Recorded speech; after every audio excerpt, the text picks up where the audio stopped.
Everyone, জয় শ্রীকৃষ্ণ, রাধে রাধে। দেখতেই পাচ্ছ আমার মুগ ডালটা সিদ্ধ হয়ে গেছে। অন্যদিকে আমি কেটে নেব লাউ। দেখতেই পাচ্ছ লাউ রেখেছি, তার মানে মুগ ডাল বসিয়েছি। শুক্তোর ডাল হবে।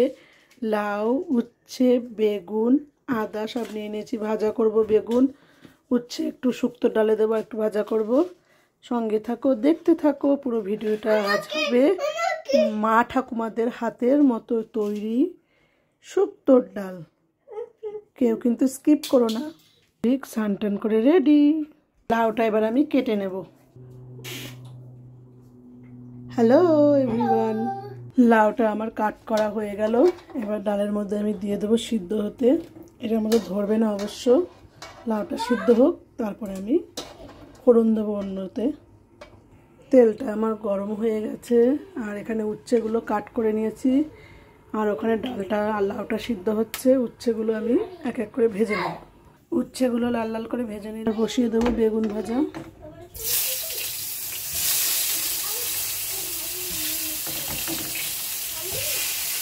এই দিকে আমি বেটে নেব আদাটা, আর এখানে আছে রাঁধুনিটা বেটে নেব শুক্তোর ডালে দেওয়ার জন্য।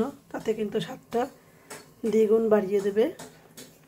বেটে নিচ্ছি রাঁধুনি। নেব আলু, তার জন্য শুকনো লঙ্কা কালো জিরে ফোড়ন দিয়েছি। আলুতে আছে লাউয়ের একটু চোকলাগুলো দিয়ে দিয়েছি, আর আলুগুলো ঝিঝি করে কেটে দিয়েছি।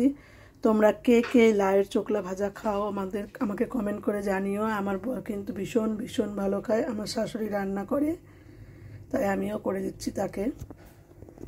আলুটা ভাজা হচ্ছে, আলু আর লাউয়ের চোকলা। আর এদিকে আমি কড়াই বসিয়ে দিয়েছি। এখন দেব ফোড়ন। নিয়ে নিয়েছি 5 ফোড়ন, সর্ষে, শুকনো লঙ্কা, তেজপাতা। শুক্তোর ডালে শুকনো লঙ্কা দেয় না জানি, কিন্তু ফোড়নে দিলে সেন্টটা খুব ভালো হয়। নিয়ে নিয়েছি আদা বাটা, জিরে বাটা, আর রাঁধুনি বাটা। ঘি দেব। তেল আবার গরম হয়ে গেছে, দিয়ে দেবো ফোড়নের সবগুলো মশলা। দিয়ে দেবো আদা আর এই জিরে বাটাটা। এই ফোড়নটা মেন। দিয়ে দিলাম একটু মিষ্টি স্বাদ অনুযায়ী। এর মধ্যে এবার আমি ডালটা ঢেলে দেবো।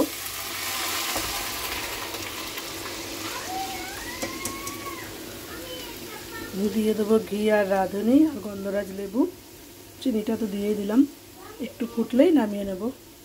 দিয়ে দেবো রাঁধুনি বাটা, দিয়ে দেবো ঘি 1/2 চামচ মতো, দিয়ে দেবো একটু গন্ধরাজ লেবু চিপে সেন্ট হওয়ার জন্য। লেবু চোকলাটাও দিয়ে দেবো, এতে ফ্লেভারটা পুরো ছেড়ে দেবে। প্রায় সব শেষে যাকে ছাড়া শুক্তোর ডাল অসম্পূর্ণ, উচ্ছেগুলো দিয়ে দেব।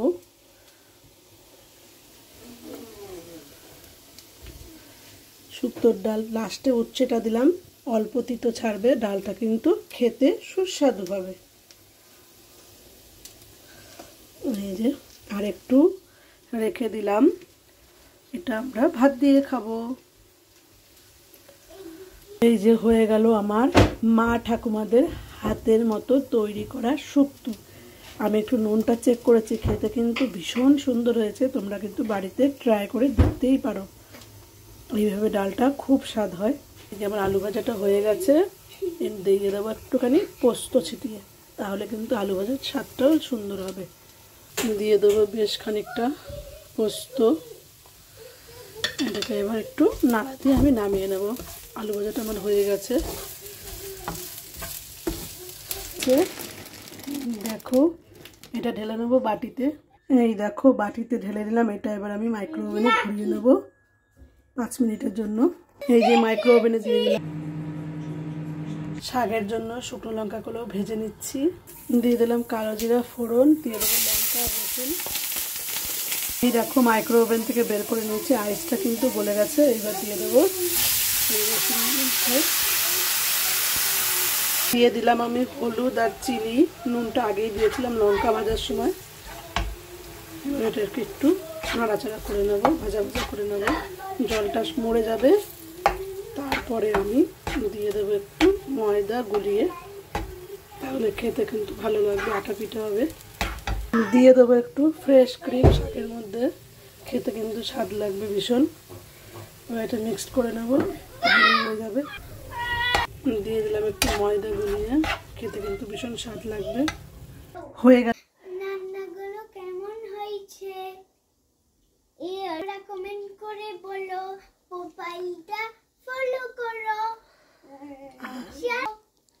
আমার মা কিন্তু খুব সুন্দর করে, খুব সুন্দর।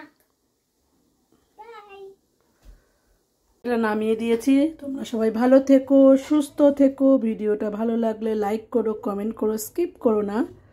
আর আমাকে ফিডব্যাক জানিও। তোমরাও রান্না করে খেও।